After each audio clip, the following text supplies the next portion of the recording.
So now let us continue from where we left yesterday.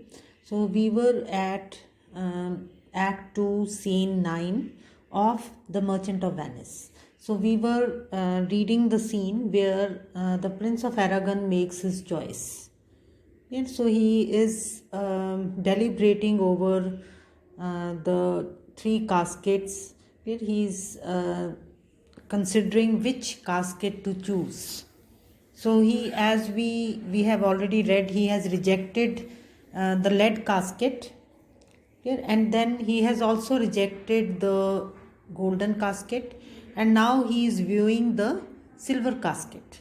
So on the silver casket it is written that whosoever chooses me shall get what he deserves. So whatever is written on the silver casket, this particular inscription, that whosoever chooses me shall get what he deserves. This inscription appeals to the Prince of Aragon, and he then starts contemplating over this, and he thinks that in reality this should happen, that all people should get what they deserve, that nobody should get honor undeservedly, nobody should get a high position without merit. ਸੋ ਕੀ ਸੋਚਣਾ ਪੈਂਦਾ ਕਿ ਜਦੋਂ ਪੜ੍ਹਦਾ ਹੈਗਾ ਕਿ silver casket ਦੇ ਵਿੱਚ ਦੇ ਉੱਪਰ ਕੀ ਲਿਖਿਆ ਹੋਇਆ ਕਿ ਇਹਨੂੰ ਜਿਹੜਾ ਵੀ ਚੂਜ਼ ਕਰੇਗਾ ਉਹਨੂੰ ਉਹ ਮਿਲੇਗਾ ਜਿਹਦਾ ਉਹ ਹੱਕਦਾਰ ਹੈ। ਸੋ ਫਿਰ ਕੀ ਸੋਚਣ ਲੱਗ ਪੈਂਦਾ ਕਿ ਵਾਕਈ ਦੁਨੀਆ ਵਿੱਚ ਕੀ ਹੋਣਾ ਚਾਹੀਦਾ ਕਿ ਜਿਸ ਚੀਜ਼ ਦਾ ਕੋਈ ਹੱਕਦਾਰ ਹੈ ਉਹਨੂੰ ਹੀ ਉਹ ਚੀਜ਼ ਮਿਲਣੀ ਚਾਹੀਦੀ ਹੈ।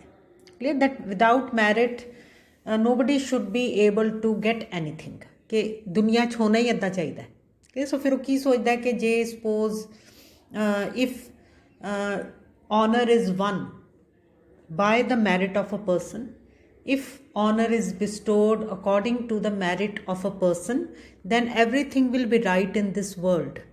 ਹਾਂਜੀ, ਕਲੀਅਰ ਹੋ ਰਿਹਾ ਤੁਹਾਨੂੰ ਕਿ ਉਹ ਕੀ ਸੋਚਦਾ ਕਿ ਵਾਕਈ ਜੇ ਹੁਣ ਉਹਨੂੰ ਕੀ ਲੱਗਦਾ ਕਿ ਦੁਨੀਆ ਕਿਸ ਤਰ੍ਹਾਂ ਦੀ ਹੈਗੀ ਜਿਹਦੇ ਵਿੱਚ ਕਿ ਮੈਰਿਟ ਲੋਕਾਂ ਦੀ ਨਹੀਂ ਵੀ ਹੁੰਦੀ, ਗੁਣ ਨਹੀਂ ਵੀ ਹੁੰਦੇ, ਫਿਰ ਵੀ ਉਹਨਾਂ ਨੂੰ ਕਰਪਸ਼ਨ ਦੇ ਥਰੂ, ਭ੍ਰਿਸ਼ਟਾਚਾਰ ਦੇ ਥਰੂ ਉਹਨਾਂ ਨੂੰ ਉੱਚੀਆਂ ਪੋਜੀਸ਼ਨਸ 'ਤੇ ਲੋਕ ਚਲੇ ਜਾਂਦੇ ਹੈ, ਇੰਨਾ ਪੈਸਾ ਕਮਾ ਲੈਂਦੇ। ਸੋ ਕੀ ਕਹਿੰਦਾ ਕਿ ਦੁਨੀਆ 'ਚ ਹੋਣਾ ਵੀ ਕੀ ਚਾਹੀਦਾ ਕਿ everyone should get what he deserves. So ਫਿਰ ਉਹ ਕੀ ਕਹਿੰਦਾ ਕਿ ਜੇ ਇੱਦਾਂ ਹੀ ਹੋਵੇ, ਹੁਣ ਤੁਸੀਂ ਦੇਖੋ ਇੱਥੋਂ ਦੀ ਮੈਂ ਹੁਣ ਸ਼ੁਰੂ ਕਰਦੀ ਹਾਂ ਥੋੜ੍ਹਾ ਜਿਹਾ ਪਿੱਛੋਂ ਦੀ, ਬਿਲਕੁਲ 4th ਲਾਈਨ 'ਤੇ ਆ ਜਾਓ। Oh, that estates, degrees and offices were not derived corruptly. So, oh, that means I wish ਕਿ ਕਾਸ਼ ਦੁਨੀਆ ਵਿੱਚ ਇੱਦਾਂ ਹੀ ਹੋਵੇ ਕਿ ਕਿਸੇ ਵੀ ਤਰ੍ਹਾਂ ਦੀ ਕੋਈ ਜਾਇਦਾਦ, ਕੋਈ ਪ੍ਰੋਪਰਟੀ ਜਾਂ ਕੋਈ ਪੈਸਾ ਜਾਂ ਕੋਈ ਹਾਈ ਪੋਸਟ ਕਿਹਨੂੰ ਮਿਲੇ, ਉਸੇ ਵਿਅਕਤੀ ਨੂੰ ਜਿਹੜਾ ਕਿ ਡਿਜ਼ਰਵਿੰਗ ਹੈ, a person who has merit. Clear ਕਿ ਅੱਜ ਕੱਲ੍ਹ ਕੀ ਹੁੰਦਾ ਕਿ those people who do not deserve these things, they get those things through corrupt means. Clear ਕਿ ਜਿੱਦਾਂ ਕੋਈ ਸਿਫਾਰਿਸ਼ ਲੱਗ ਗਈ ਜਾਂ ਕਰਪਸ਼ਨ ਦੇ ਨਾਲ ਲੋਕ ਇੱਦਾਂ ਦੀਆਂ ਚੀਜ਼ਾਂ ਹਾਸਿਲ ਕਰ ਲੈਂਦੇ ਆ ਭ੍ਰਿਸ਼ਟਾਚਾਰ ਦੇ ਨਾਲ। ਸੋ ਉਹ ਕੀ ਕਹਿੰਦਾ ਕਿ ਜੇ ਇੱਦਾਂ ਹੋਵੇ ਤਾਂ ਕਿੰਨਾ ਵਧੀਆ ਹੋਵੇ।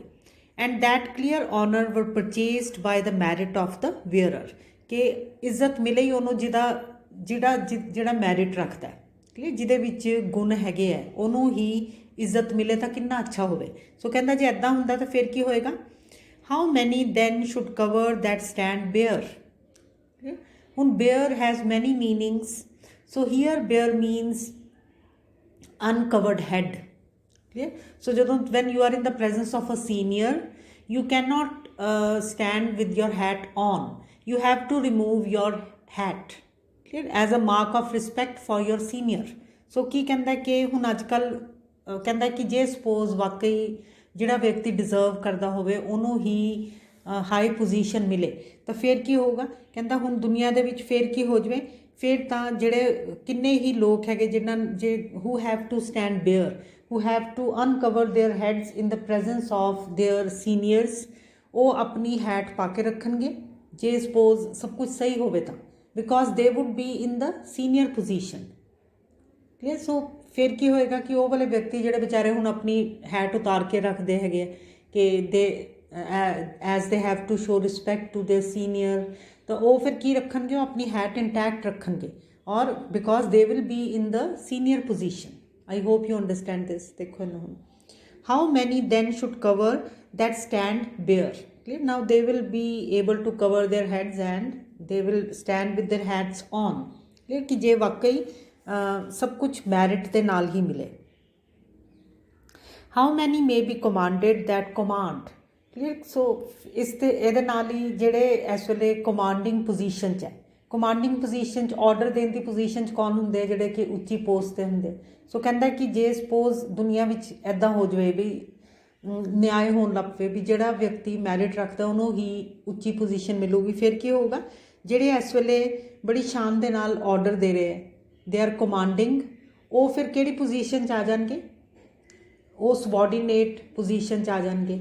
ਦੇ ਵਿਲ ਬੀ ਕਮਾਂਡਡ, ਕਲੀਅਰ? ਕਿ ਜੇ ਵਾਕਈ ਸਭ ਕੁਝ ਸਹੀ ਢੰਗ ਨਾਲ ਹੋਣ ਲੱਗ ਪਏ। ਦੇਖੋ how many be commanded that command, clear? So how many people who are enjoying very high positions, they are in positions of authority, they would then be in the subordinate position, they will be commanded, clear? rather than command। ਕਿ ਹੁਣ ਇਸ ਵੇਲੇ order ਦਿੰਦੇ ਮਜ਼ੇ ਨਾਲ, ਫਿਰ ਉਹ ਕਿਹੜੀ ਪੋਜੀਸ਼ਨ 'ਚ ਆ ਜਾਣਗੇ, ਆਰਡਰ ਲੈਣ ਦੀ ਪੋਜੀਸ਼ਨ ਵਿੱਚ। How much low peasantry would then be gleaned from the true seed of honour.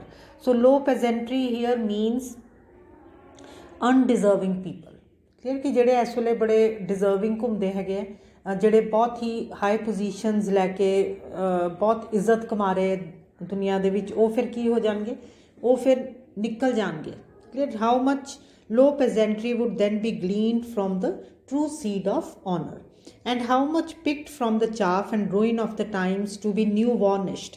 Now chaff ਕੀ ਹੁੰਦਾ, ਚਾਫ ਇਜ਼ ਜਿਹਨੂੰ ਆਪਾਂ ਕਹਿੰਦੇ ਹਾਂ ਕਿ ਜਿਹੜੀ ਅਨਾਜ ਦਾ ਯੂਜ਼ਲੈਸ ਛਿਲਕਾ ਜਿਹੜਾ ਹੁੰਦਾ ਹੈ। ਸੋ ਕਹਿੰਦਾ ਉਹਦੇ 'ਚੋਂ ਦਾਣੇ ਵਧੀਆ ਵਧੀਆ ਮਿਲਣਗੇ। ਕਹਿਣ ਦਾ ਮਤਲਬ ਉਹਦਾ ਕੀ ਹੈ ਕਿ worthy people will be picked from those people who have been discarded by the society, because they belong to poor families.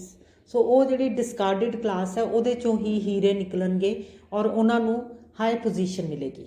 ਜੇ ਕੱਲ੍ਹ ਦੁਨੀਆ ਵਿੱਚ ਨਿਆਂ ਹੋਣਾ ਸ਼ੁਰੂ ਹੋ ਜਾਵੇ ਅਤੇ ਜੇ ਜਸਟਿਸ ਮਿਲਣਾ ਸ਼ੁਰੂ ਹੋ ਜਾਵੇ, ਅਤੇ ਜੇ ਵਾਕਈ ਮੈਰਿਟ ਦੇ ਮੁਤਾਬਿਕ ਜੇ ਤੁਹਾਨੂੰ ਤਰੱਕੀ ਅਤੇ ਤੁਹਾਨੂੰ ਪੋਜੀਸ਼ਨ ਮਿਲਣੀ ਸ਼ੁਰੂ ਹੋ ਜਾਵੇ, ਫਿਰ ਕਹਿੰਦਾ ਫਿਰ ਤਾਂ ਇੱਦਾਂ ਹੋਊਗਾ ਕਿ ਹੁਣ ਜਿਹੜੇ ਜਿਨ੍ਹਾਂ ਨੂੰ ਲੋਕਾਂ ਨੇ ਯੂਜ਼ਲੈਸ ਸਮਝ ਕੇ ਪੁੱਛਦੇ ਹੀ ਨਹੀਂ ਹੈ ਕਿਉਂਕਿ ਉਹ ਗਰੀਬ ਲੋਕ ਹੈਗੇ, ਉਹਨਾਂ 'ਚੋਂ ਹੀ ਨਿਕਲਣਗੇ ਬਹੁਤ ਹੀ ਟੈਲੈਂਟਡ ਲੋਕ, ਬਰਾਈਟ ਲੋਕ, ਅਤੇ ਉਹ ਉੱਚੀਆਂ ਪੋਜੀਸ਼ਨਸ 'ਤੇ ਆਉਣਗੇ। Well but to my choice.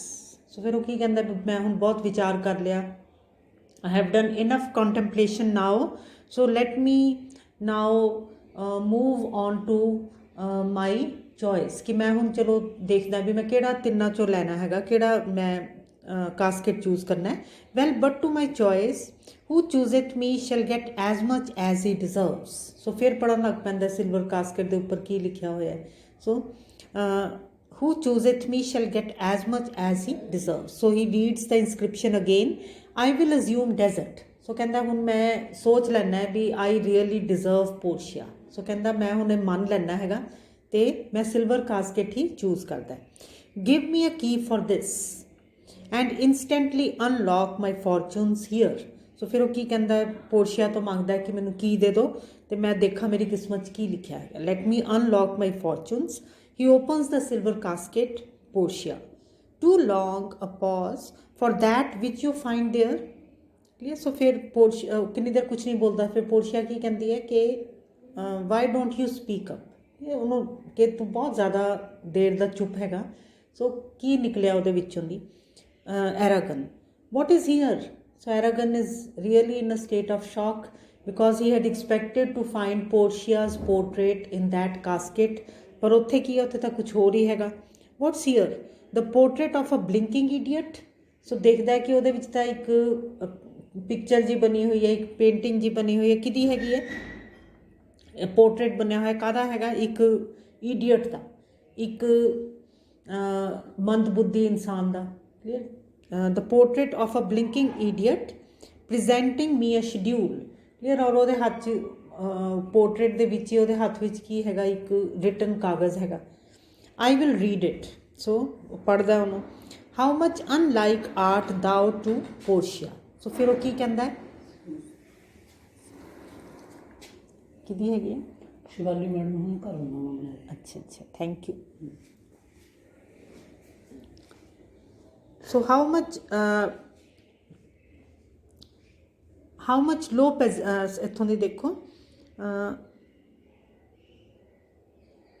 I will read it how much unlike art thou to Portia so ਫਿਰ ਉਹ ਕੀ ਕਹਿੰਦਾ ਕਿ you are very much unlike Portia ਕਿ ਜੋ ਜਿਹੜੀ ਪਿਕਚਰ ਨਿਕਲੀ ਆ ਉਹ ਤਾਂ ਪੋਰਸ਼ੀਆ ਤੋਂ ਬਹੁਤ ਹੀ ਅਲੱਗ ਹੈ how much unlike my hopes and my deservings so ਕੀ ਕਹਿੰਦਾ ਕਿ ਮੈਂ ਤਾਂ ਕੀ ਸੋਚਿਆ ਸੀਗਾ ਔਰ ਇਹਦੇ ਚੋਂ ਤਾਂ ਕੀ ਨਿਕਲਿਆ ਹੈਗਾ it is very much different from my hopes so whatever I have got he had hoped to find Portia's portrait there ਪਰ ਉਹਦੇ ਵਿੱਚੋਂ ਕੀ ਨਿਕਲਿਆ ਇੱਕ ਮੰਦਬੁੱਧੀ ਇਨਸਾਨ ਦਾ portrait ਨਿਕਲਿਆ how much unlike my hopes and my deservings so ਕਹਿੰਦਾ ਇਹ ਤਾਂ ਮੈਂ ਬਿਲਕੁਲ deserve ਨਹੀਂ ਕਰਦਾ ਸੀਗਾ that I should get the portrait of a blinking idiot so how much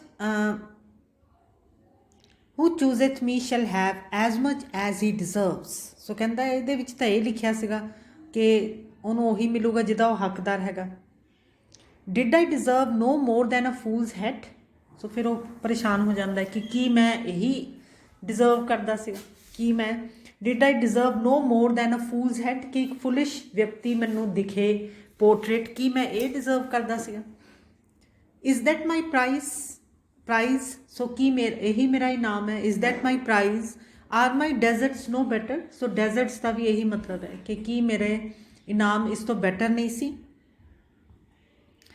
Portia to offend and जज are distinct offices and of opposed natures so फिर उन्हें की किया पोर्शिया ने की किया कि यू शुड नॉट जज yourself on the basis of what you have got so उन्होंने थोड़ा हौसला दे रही है Arragon what is here so फिर पढ़ना शुरू कर दिंदा है कि वो जिहड़ा पोर्ट्रेट हैगा ਉਹਦੇ ਵਿੱਚ ਇੱਕ रिटन कागज़ भी रिटन कुछ लिखिया भी होया है what is there what is here the fire 7 times tried this 7 times tried that judgment is सो फिर ਉਹਦੇ ਉੱਪਰ ਕੀ ਲਿਖਿਆ ਹੋਇਆ ਹੈ ਕਿ ਜਿਹੜੀ ਇਹ ਜਜਮੈਂਟ ਤੈਨੂੰ ਅਸੀਂ ਦੇ ਰਹੇ ਹਾਂ ਜੋ ਲਿਖਿਆ ਤੇਰੇ ਵਾਸਤੇ ਹੈਗਾ ਇਹਨੂੰ 7 ਵਾਰੀ ਅਸੀਂ ਇਹਨੂੰ ਟਰਾਈ ਕੀਤਾ ਹੈਗਾ ਇਹ 7 ਅੱਗਾਂ ਚੋਂ ਨਿਕਲੀ ਇਹ ਚੀਜ਼ so it is a very right kind of a judgement 7 ਵਾਰੀ ਇਹਨੂੰ ਐਗਜ਼ਾਮਿਨ ਕੀਤਾ ਗਿਆ ਤੋਲਿਆ ਗਿਆ the fire 7 times tried this 7 times tried that judgment is that did never choose amiss means wrong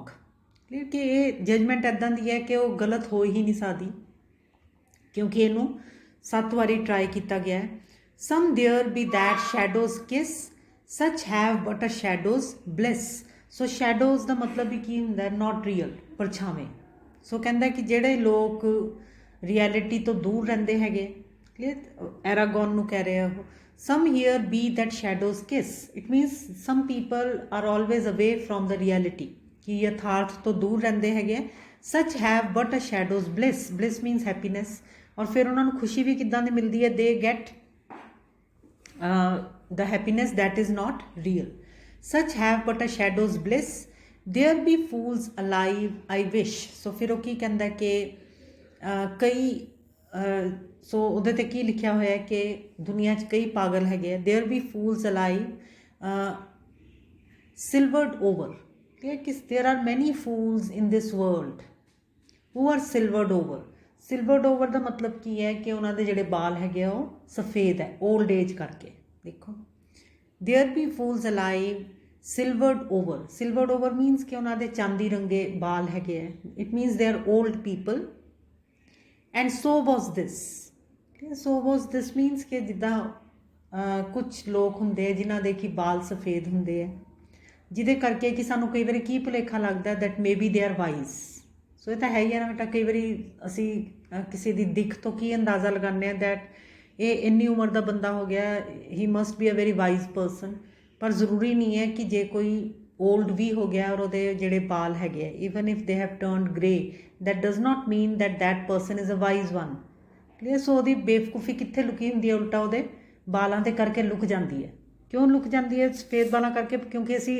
automatically Ki assume ਕਰਦੇ ਹਾਂ that this must be a wise person so ਕਹਿੰਦਾ ਇਸੇ ਤਰ੍ਹਾਂ ਦੇ ਨਾਲ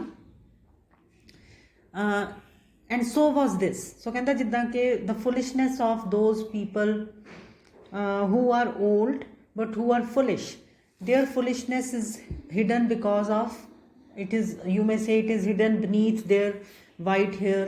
ਸੋ ਕਹਿੰਦਾ ਇਸੇ ਤਰ੍ਹਾਂ ਦੇ ਨਾਲ ਜਿਹੜਾ ਇਹ ਬਲਿੰਕਿੰਗ ਈਡੀਅਟ ਦਾ ਜਿਹੜਾ ਪੋਰਟਰੇਟ ਹੈ, it is hidden in this silver box. Take what wife you will to bed. So ਕੀ ਕਹਿੰਦਾ ਕਿ you may get married to whomsoever you want to, I will ever be your head। I means the idiot's head, कि तू भावें जितना मर्जी शादी कर ले पर तू रहेगा कि idiot he. I will ever be your head, क्योंकि ਉਹਦੇ ਚੋਂ ਨਿਕਲਿਆ ਕੀ ਹੈਗਾ, ਤਸਵੀਰ ਨਿਕਲੀ ਹੈ ਇੱਕ ਮੂਰਖ ਮੰਦਬੁੱਧੀ ਇਨਸਾਨ ਦੀ। I will ever be your head, so be gone। ਸੋ ਕੀ ਕਹਿੰਦਾ ਕਿ ਇਸ ਕਰਕੇ ਤੂੰ ਹੁਣ ਇੱਥੋਂ ਦੀ ਚਲੀ ਜਾ। You are sped, कि you will have to leave this place, you are sped। Still more fool I shall appear by the time I linger here। ਸੋ ਫਿਰ ਉਹ ਕੀ ਕਹਿੰਦਾ ਕਿ ਆਪਣੇ ਆਪ ਨੂੰ ਕੀ ਕਹਿੰਦਾ ਕਿ ਜਿੰਨਾ ਮੈਂ ਇੱਥੇ ਰੁਕੂੰਗਾ ਓਨਾ ਹੀ ਲੋਕਾਂ ਨੂੰ ਮੇਰੀ ਮੂਰਖਤਾ ਜ਼ਿਆਦਾ ਨਜ਼ਰ ਆਊਗੀ। ਦੇਖੋ still more fool I shall appear by the time I linger here। ਸੋ ਲਿੰਗਰ ਦਾ ਮਤਲਬ ਵੀ ਕੀ ਹੁੰਦਾ ਹੈ, ਜਦੋਂ ਤੁਸੀਂ ਥੋੜ੍ਹੀ ਦੇਰ ਇੱਕ ਜਿੱਥੋਂ ਦੀ ਚਲੇ ਜਾਣਾ ਚਾਹੀਦਾ ਉੱਥੇ ਤੁਸੀਂ ਜੇ ਥੋੜ੍ਹੀ ਦੇਰ ਮੰਡਰਾਉਂਦੇ ਰਹਿੰਦੇ ਹੋ, ਘੁੰਮਦੇ ਰਹਿੰਦੇ ਹੋ। ਸੋ ਕੀ ਕਹਿੰਦਾ ਮੈਂ ਤਾਂ ਹੋਰ ਆਪਣੀ ਮੇਰੀ ਬੇਵਕੂਫੀ ਜ਼ਾਹਿਰ ਹੋਊਗੀ ਜਿੰਨਾ ਮੈਂ ਇੱਥੇ ਰੁਕੂੰਗਾ। With one fool's head I came to woo. So ਕਹਿੰਦਾ ਇੱਕ ਜਦੋਂ ਮੈਂ ਆਇਆ ਸੀ ਤਾਂ ਮੇਰੇ ਉੱਤੇ ਜਿਹੜਾ ਸਿਰ ਸੀਗਾ ਉਹ ਇੱਕ ਮੂਰਖ ਦਾ ਸੀ। It means I was a foolish person. So ਮੈਂ I came with a fool's head but I go away with to. ਪਰ ਨਾਲ ਹੁਣ ਮੈਨੂੰ ਇੱਕ ਵਾਲਾ ਸਿਰ ਹੋਰ ਮਿਲ ਗਿਆ। ਸੋ ਮੈਂ ਦੋ ਫੁਲਿਸ਼ ਹੈਡਸ ਦੇ ਨਾਲ I am going back. With one fool's head I came to woo but I go away with two sweet adieu. So ਫਿਰ ਉਹ ਪੋਰਸ਼ੀਆ ਨੂੰ ਕੀ ਕਹਿੰਦਾ, ਫੇਅਰਵੈਲ। ਸੋ ਪੋਰਸ਼ੀਆ ਨੂੰ ਐਡਰੈਸ ਕਰ ਰਿਹਾ, sweet woman farewell. I will keep my oath. So ਕੀ ਕਹਿੰਦਾ ਕਿ ਮੈਂ ਜਿਹੜੀ ਕਸਮ ਖਾਧੀ ਹੈ ਮੈਂ ਉਹਦੇ ਵੱਲ ਵਫਾਦਾਰ ਰਹੂੰਗਾ। ਪੇਸ਼ੈਂਟਲੀ ਟੂ ਵੀਅਰ ਮਾਈ ਰੋਥ। ਸੋ ਕਿ ਉਹ ਕਹਿੰਦਾ ਕਿ ਮੈਂ ਹੁਣ ਜੋ ਮੇਰੇ ਨਾਲ ਹੋਇਆ ਮੈਂ ਉਹਨੂੰ ਪੇਸ਼ੈਂਟਲੀ ਬੇਅਰ ਕਰੂੰਗਾ। Exit with his train. So ਉੱਥੋਂ ਦੀ ਉਹ ਚਲਾ ਜਾਂਦਾ ਹੈ ਆਪਣੇ ਜਿਹੜੇ ਉਹਦੇ ਨਾਲ ਬੰਦੇ ਆਏ ਉਹਨਾਂ ਨੂੰ ਲੈ ਕੇ। ਪੋਰਸ਼ੀਆ ਦਸ ਹੈਥ ਦ ਕੈਂਡਲ ਸਿੰਜਡ ਦ ਮੋਥ। ਸੋ ਕੀ ਕਹਿੰਦੀ ਹੈ ਕਿ ਇੱਦਾਂ ਹੀ ਇੱਕ ਹੋਰ ਵਿਅਕਤੀ ਮਾਰਿਆ ਗਿਆ। ਕਲੀਅਰ ਕਿਹਨੂੰ ਰੈਫਰ ਕਰ ਰਹੀ ਹੈ, she is referring to the prince of Arragon. So ਕੀ ਕਹਿੰਦੀ ਹੈ ਕਿ ਜਿਸ ਤਰ੍ਹਾਂ ਇੱਕ ਕੈਂਡਲ ਕਈ ਪਤੰਗੇ ਉਹਦੀ ਫਲੇਮ ਵੱਲ ਨੂੰ ਆਉਂਦੇ ਹੈ। ਮੈਨੀ moths are attracted to the flame of the candle, but when they touch that flame then they are singed means they are burnt alive। ਸੋ ਕਹਿੰਦੀ ਜਿਸ ਤਰ੍ਹਾਂ ਕਿ ਪਤੰਗੇ ਅਟਰੈਕਟ ਹੋ ਕੇ ਆਉਂਦੇ ਹੈ ਸ਼ਮਾ ਵੱਲ, ਫਲੇਮ ਵੱਲ, ਪਰ ਉਹ ਮਾਰੇ ਜਾਂਦੇ ਹੈ ਕਿਉਂਕਿ ਉਹ ਅੱਗ ਦੀ ਗਰਮੀ ਨਹੀਂ ਸਹਾਰ ਸਕਦੇ। ਸੋ ਕਹਿੰਦੀ ਇੱਦਾਂ ਕਿੰਨੇ ਹੀ ਪਰਵਾਨੇ ਖਤਮ ਹੋ ਚੁੱਕੇ ਹੈ। ਉਹ ਦੀਜ਼ ਡੈਲੀਬਰੇਟ ਫੂਲਸ। ਫਿਰ ਉਹ ਕੀ ਕਹਿੰਦੀ ਹੈ, ਜਾਣ ਬੁੱਝ ਕੇ ਇੱਕ ਤਬਾਹ ਹੋਣ ਆਉਂਦੇ ਹੈ। ਡੈਲੀਬਰੇਟ ਦਾ ਮਤਲਬ ਵੀ ਕੀ ਹੁੰਦਾ ਹੈ, ਜਾਣ ਬੁੱਝ ਕੇ ਆਉਂਦੇ ਹੈ। ਉਹ these deliberate fools when they do choose they have the wisdom by their wit to lose. So ਕਹਿੰਦੀ ਹੈ ਇਹ ਫੁਲਿਸ਼ ਪੀਪਲ ਜਿਹੜੇ ਕਿ ਇਸ ਕੰਟੈਸਟ ਵਿੱਚ ਹਿੱਸਾ ਲੈਣ ਆਉਂਦੇ ਹੈ ਕਿ ਜਦੋਂ ਚੂਜ਼ ਕਰਦੇ ਹੈ ਤਾਂ ਆਪਣੇ ਵੱਲੋਂ they use their intelligence, they use their wit, but they make the wrong choice and they lose. ਔਰ ਉਹ ਹਾਰ ਜਾਂਦੇ ਹੈ। Nerissa the ancient saying is no heresy, hanging and wiving goes by destiny. So ਫਿਰ ਉਹ ਨਰੀਜ਼ਾ ਵੀ ਕੀ ਕਹਿੰਦੀ ਹੈ ਕਿ ਪੁਰਾਣੀ ਜਿਹੜੀ ਕਹਾਵਤ ਹੈ ਇਹ ਕੋਈ ਗਲਤ ਨਹੀਂ ਹੈ। ਔਰ ਉਹ ਕੀ ਹੈ ਕਿ hanging and wiving. So hanging means ਹੈ ਦਾ ਕੀ ਮਤਲਬ ਹੁੰਦਾ ਹੈ ਕਿ ਜਿਹਦੀ ਕਿਸਮਤ 'ਚ ਫਾਂਸੀ ਦਾ ਫੰਦਾ ਹੁੰਦਾ ਹੈ। ਇਹ ਵੀ ਕਿਸਮਤ 'ਚ ਹੀ ਲਿਖਿਆ ਹੁੰਦਾ ਹੈ ਕਿ a person will die by hanging, ਕਿ ਉਹਨੂੰ ਫਾਂਸੀ ਦਾ ਫੰਦਾ ਮਿਲੂਗਾ। ਇਹ ਵੀ ਕਿਸਮਤ 'ਚ ਲਿਖਿਆ ਹੁੰਦਾ। ਇਸੇ ਤਰ੍ਹਾਂ ਦੇ ਨਾਲ ਮੈਰਿਜ ਵੀ ਪਹਿਲਾਂ ਹੀ ਕਿਸਮਤ 'ਚ ਲਿਖੀ ਹੁੰਦੀ। ਸੋ ਕਹਿੰਦੀ ਹੈ ਜਿਹਦੇ ਨਾਲ Portia is destined to marry, only that person will choose the right casket. So ਕਹਿੰਦੀ ਇਹ ਕੋਈ ਪੁਰਾਣੀ ਕਹਾਵਤ ਗਲਤ ਨਹੀਂ ਹੈ ਕਿ ਇਹ ਤਾਂ ਚੀਜ਼ਾਂ ਕਿਸਮਤ 'ਚ ਹੀ ਲਿਖੀਆਂ ਹੁੰਦੀਆਂ ਪਹਿਲਾਂ ਤੋਂ ਹੀ। Portia. Come draw the curtain, Nerissa. So ਉਹਨੂੰ ਕੀ ਕਹਿੰਦੀ ਹੈ ਕਿ ਪਰਦਾ ਪਿੱਛੇ ਕਰ ਦੇ. Enter a servant. Where is my lady? So servant ਲੱਭਣ ਆਇਆ Portia ਨੂੰ. Portia, here what would my lord? So ਉਹ ਕਿਉਂਕਿ ਕਹਿੰਦਾ where is my lady? So ਉਹ ਉਹਨੂੰ ਲੱਭਦਾ ਆ ਰਿਹਾ ਕਿ ਮਾਲਕਿਨ ਕਿੱਥੇ ਹੈ. ਸੋ ਅੱਗੇ ਉਹਦੀ ਪੋਰਸ਼ੀਆ ਨੂੰ ਮਜ਼ਾਕ ਕਰਦੀ ਹੈ ਕਿ ਮਾਈ ਲਾਰਡ ਕੀ ਕਹਿਣਾ ਚਾਹੁੰਦੇ ਹੋ. Servant, madam there is alighted at your gate a young Venetian.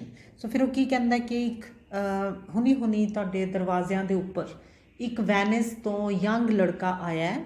So there is alighted at your gate a young Venetian. So maybe he has come riding a horse. So he has just now he has got down from that horse, one that comes before to signify the approaching of his lord.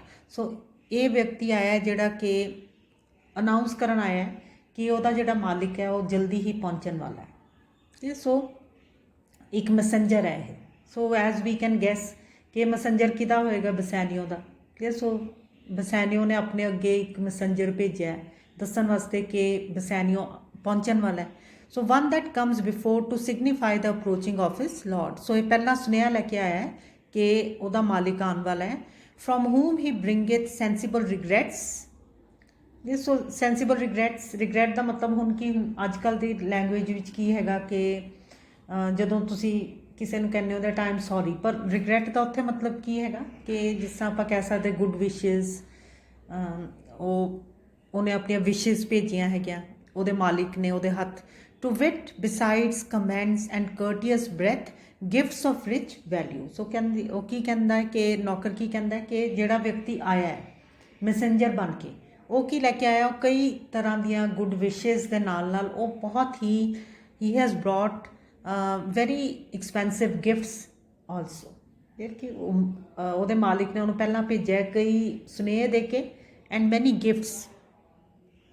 Yet I have not seen so likely an ambassador of love. ਸੋ ਕਹਿੰਦਾ ਕਿ ਉਹ ਕਿਹਦਾ ambassador ਬਣ ਕੇ ਆਇਆ ਹੈ, ਲਵ ਦਾ ambassador ਸੁਨੇਹਾ ਲੈ ਕੇ ਆਇਆ ਕਿਉਂਕਿ ਬਸੈਨੀਓ ਉੱਥੇ ਕਾਹਦੇ ਵਾਸਤੇ ਆ ਰਿਹਾ. He is coming there to with the idea of getting married to Portia. A day in April never came so sweet to show how costly summer was at hand. ਸੋ ਕਹਿੰਦਾ ਜਿਸ ਤਰ੍ਹਾਂ ਕਿ ਇੱਕ April ਦਾ ਦਿਨ ਇਹ ਦੱਸਦਾ ਹੈਗਾ ਕਿ ਸਮਰ ਸੀਜ਼ਨ ਆਉਣ ਵਾਲਾ ਹੈ. ਸੋ as we know very well that in cold countries summer is a very welcome season. ਸੋ ਉੱਥੇ ਹੁਣ ਉਹ ਕੀ ਕਹਿੰਦਾ ਕਿ ਜਿੱਦਾਂ April ਦੇ ਵਿੱਚ ਹੀ ਕਈ ਵਾਰੀ ਥੋੜ੍ਹੇ ਵਿੱਚ ਬੜੇ ਦਿਨ ਚੰਗੇ ਲੱਗਣ ਲੱਗ ਪੈਂਦੇ ਹੈ, ਗਰਮ ਲੱਗਣ ਲੱਗ ਪੈਂਦੇ ਹੈ, ਜਿਹੜੇ ਕਿ ਕੀ ਦੱਸਦੇ ਹੈ ਕਿ the summer season is very much near.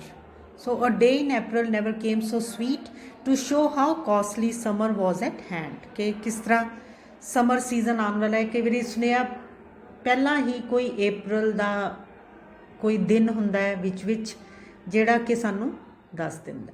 ਸੋ ਥੋੜ੍ਹਾ ਜਿਹਾ ਇਹਨੂੰ ਸਮਝੋ. ਫੋਰ ਐਗਜ਼ਾਮਪਲ ਜਿੱਦਾਂ ਕਿ ਠੰਡ ਚੱਲ ਰਹੀ ਹੈ ਪਰ ਵਿੱਚ ਇੱਕ ਕਦੀ ਧੁੱਪ ਬਹੁਤ ਲੱਗ ਗਈ ਤਾਂ ਫਿਰ ਤੁਹਾਨੂੰ ਕੀ ਅੰਦਾਜ਼ਾ ਹੋ ਜਾਂਦਾ that the summer season is about to start.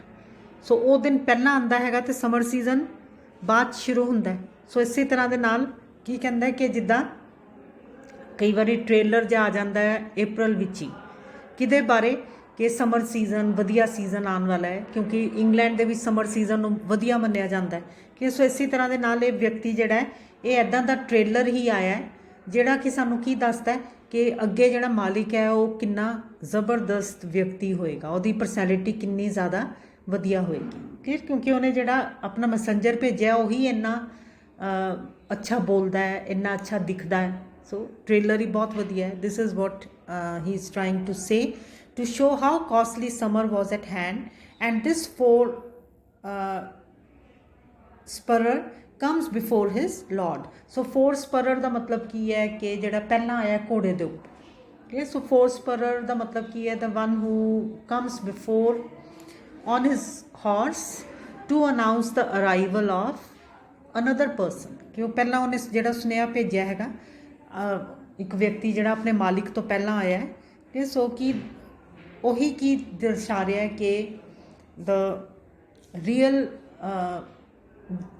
The Lord ਜਿਹੜਾ ਵਿਅਕਤੀ ਸੱਚਮੁੱਚ ਆਏਗਾ ਬਾਅਦ ਵਿੱਚ ਉਹ ਕਿੰਨਾ ਜ਼ਿਆਦਾ ਵਧੀਆ ਹੋਏਗਾ. ਸੋ ਮੈਸੇਂਜਰ ਹੀ ਜਦੋਂ ਇੰਨਾ ਵਧੀਆ ਹੈਗਾ। So this is what Portia, no more I pray thee. So Portia कहती है बस कर हुन, इन्नियां तरीफां ना कर। I am half afeard thou wilt say anon ही सम किन टू दी। सो कहती मैंने तो इदां लगन लग पिया कि वो तेरा कोई रिश्तेदार है जिदियां तो इन्नियां ज़्यादा तरीफां कर रहे हैं। Thou spend as such high day wit in praising him, क्योंकि तू इन्ने ज़्यादा वधिया वर्ड्स का इस्तेमाल कर रहे हैं ਉਹਨੂੰ ਤਾਰੀਫ ਕਰਨ 'ਚ। ਸੋ ਮੈਨੂੰ ਕੀ ਲੱਗਦਾ ਕਿ ਜਿਹੜਾ ਮੈਸੇਂਜਰ ਆਇਆ ਤੇਰਾ ਕੋਈ ਰਿਸ਼ਤੇਦਾਰ ਹੈ। Come come Nerissa for I long to see quick Cupid's post. So ਕਹਿੰਦੀ ਹੈ ਨਰੀਜ਼ਾ ਨੂੰ, ਕਹਿੰਦੀ ਹੈ ਚੱਲ ਆ ਜਾ ਫਟਾਫਟ ਦੇਖੀਏ ਕਿ ਕੌਣ ਆਇਆ ਹੈ ਪਿਆਰ ਦਾ ਸੁਨੇਹਾ ਲੈ ਕੇ। ਸੋ ਕਿਊਪਿਡ ਇਜ਼ ਦ ਲਵ ਗੋਡ। ਸੋ ਕਹਿੰਦੀ ਹੈ ਕਿ ਕੌਣ ਉਹਦਾ ਸੁਨੇਹਾ ਲਵ ਗੋਡ ਦਾ ਲੈ ਕੇ ਆਇਆ, ਮੈਂ ਵੀ ਦੇਖਣਾ ਚਾਹੁੰਦੀ ਹਾਂ। ਦੈਟ ਕਮਸ ਸੋ ਮੈਨਰਲੀ, ਜਿਹੜਾ ਕਿ ਇੰਨੇ ਸਟਾਈਲ 'ਚ ਆਇਆ ਹੈ। Nerissa Bassanio lord love if thy will it be. So फिर नरीज़ा किदा नाम ले दिंदी है बसैनियो दा। उन्होंने की शक है कि जिहड़ा मैसेंजर आया वो किदी अराइवल अनाउंस करन आया बसैनियो दी। So now I hope this is clear. So हुण वाकई वो मैसेंजर किदा सुनेहा लैके आया है बसैनियो दा। So now we can see where the money that Bassanio borrowed from Antonio and Antonio borrowed from Shylock, where that money is being spent on। Clear कि हुण सानू भी समझ आ जाऊगी कि किन्ने बहुत स्टाइल विच गया है बसैनियो उत्थे, क्योंकि वो प्रभाव चंगा पाना चाहता हैगा पोर्शिया दे उपर, पोर्शिया दे जिहड़ा भी स्टाफ हैगा उन्हां दे उपर। ते सो दैट इज़ वाई वो जिहड़ा मैसेंजर है वो भी बड़े स्टाइल विच जा रहा है, गिफ्ट्स कई लैके जा रहा है। So this is so these are the things on which Bassanio needed to spend money। so इस करके उन्हें ਉਹਦੇ ਤੋਂ ਉਧਾਰ ਲਿਆ ਸੀ। so now I make an end here and I hope things are clear to you।